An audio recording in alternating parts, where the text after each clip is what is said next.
The next Olympic sport that we're going to look at, gaming wise at least, is a game that was released originally by Activision in 1987 and re-released by Mastertronic in 1989, and that is sailing, a sport that Team GB has been very good at in this Olympics.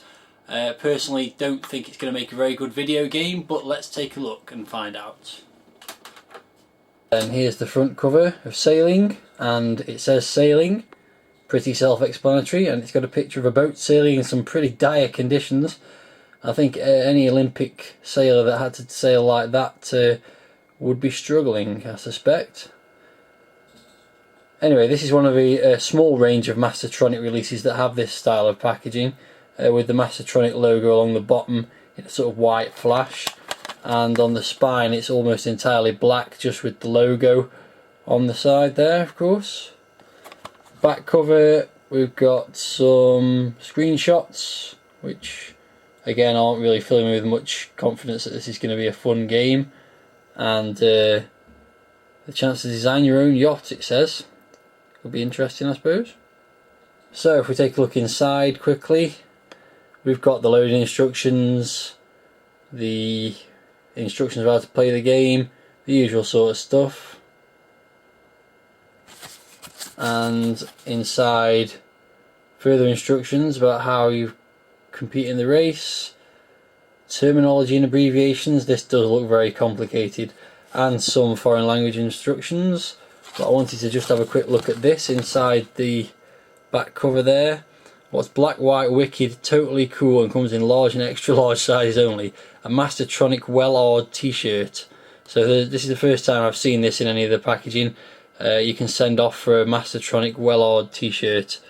You can see the details there of how to get one of those, presumably no longer available. Anyone who's got one of these, if you've got one and you want to send me a photo of it, that would be interesting to see. So we do have a loading screen on this game.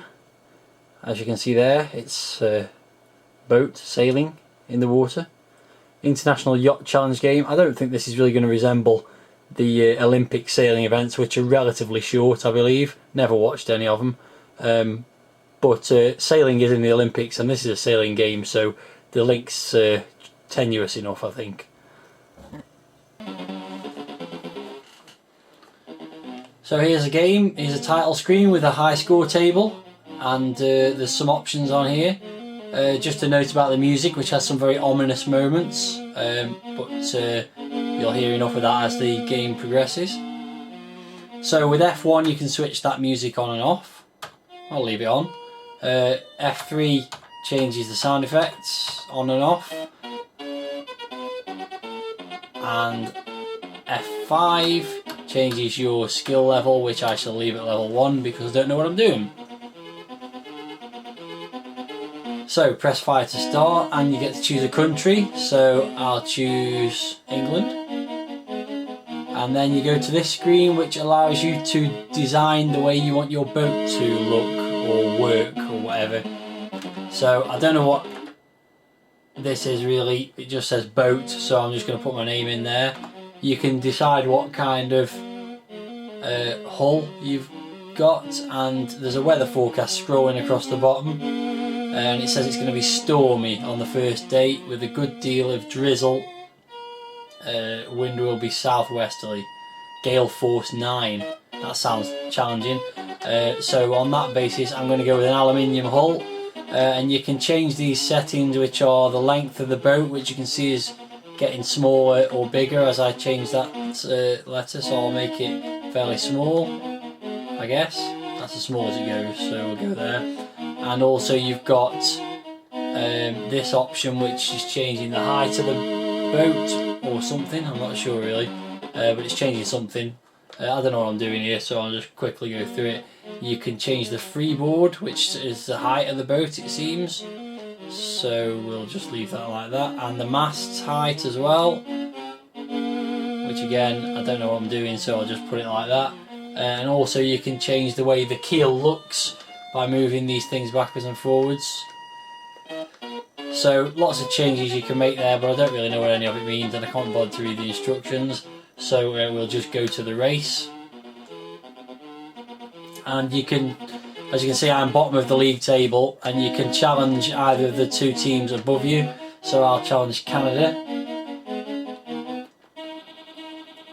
So now it goes to the actual game screen. As you can see, it's a bit choppy. Oof, blimey. If you suffer from seasickness, you're not going to enjoy this game at all. So there's various things on the screen. Obviously you can see a view of the sea, and this is the yacht that you're racing against. On the left here, I'm not sure what that is. That's obviously a picture of your boat, and maybe, I don't know where the sail is or something. It's a bit vague, that. In the middle you've got the direction you're travelling and the speed, and over here you've got a radar which at the moment I'm not doing very well. Oh wow, no, I've already passed that on. So you've got to basically start here and go round in a triangle round the three buoys. So I've very quickly got to get over to the right, otherwise I'm going to be in trouble. So you can steer the boat left and right. As you can see, my speed's going down, which suggests my sail's probably in the wrong place. And now to get the sail movement, if you press fire, you can see it says hoisting the spinnaker, and you've got to rotate the joystick anti-clockwise to hoist it. It's now up, which seems to have made my speed drop to nothing now. So you press fire again and you can lower it, and you have to go clockwise to lower it, so you have to sort of spin the joystick around, and sure enough my speed's going up again now, which must be a good thing. What it doesn't really tell you is where on earth the sail is on the boat, what position the sail is. I don't really know how you're supposed to tell that. It doesn't say anything in the instructions about that. So basically you've just got to try and chase your way round these three buoys, hope you get the position of the sail in the right place, and beat the other boat, which as you can see has got vaguely Canadian colours. As you can also see, I'm behind it because you can see it on the screen. I really don't know what I'm doing.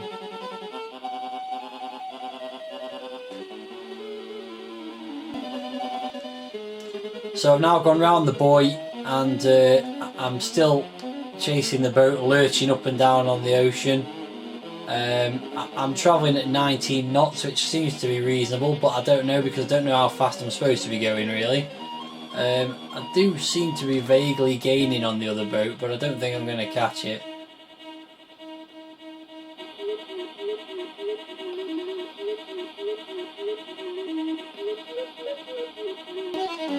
Right, so let's lower it again and see if that makes me go faster again. It is doing. It seems lowering and raising the spinnaker does do something with regards to the speed you're going in the direction. I'm not going to catch this boat now before it gets to the end.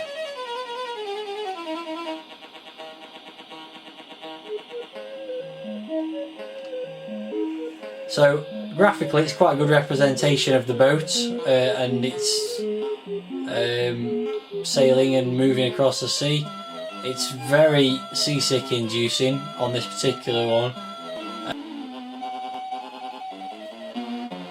So I didn't win. As you can see, it said at the bottom my challenge has been unsuccessful, and that's it pretty much. That's the game. I really don't know how you're supposed to interpret what's going on the bottom of the screen to try and improve how fast you're going.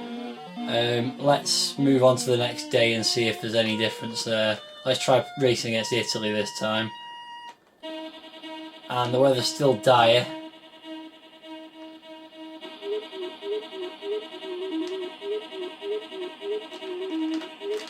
Let's hoist that spinnaker and see if we can get some speed going straight away. A bit of joystick rotation. Okay, it's alright, so now we've got some real speed going, so the question is, can I get far enough ahead? You'll notice the flag of Italy is a bit different, or the flag on the sail I should say.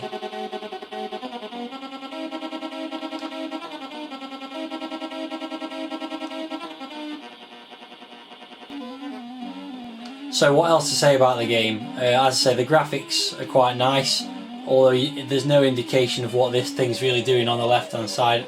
What you're really missing is what the position is of your sail is in comparison to the wind. What the hell happened there? I must have just passed the other boat because it's gone off the screen.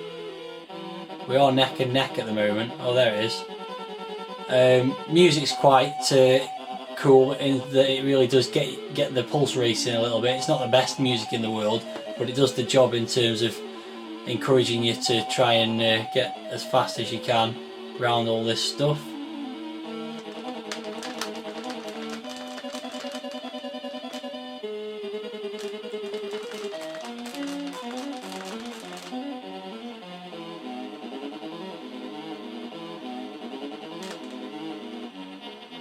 I definitely seem to have my spinnaker in the wrong place now because my speed's rubbish.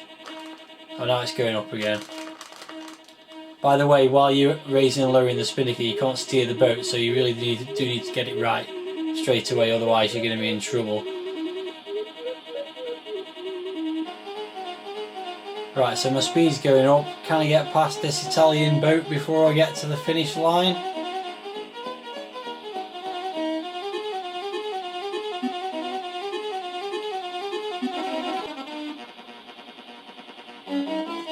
Oh, my speed's dropped to nothing again now. I've really got no idea what I'm supposed to do with this raising and lowering thing.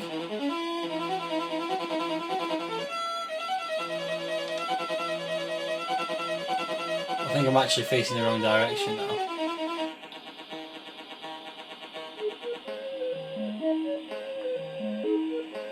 I'm pretty sure I've blown that again. So you get the idea. It's a sailing simulation which is really complicated to work out whether you're doing the right or the wrong thing. That's pretty much all I have to say. As the Italian boat vanishes off into the distance and I head to the toilet to throw up, we shall leave it there. Not the most exciting game in the world, probably not worth the $1.99 asking price either, and moving on, we'll see what Olympic sports come next.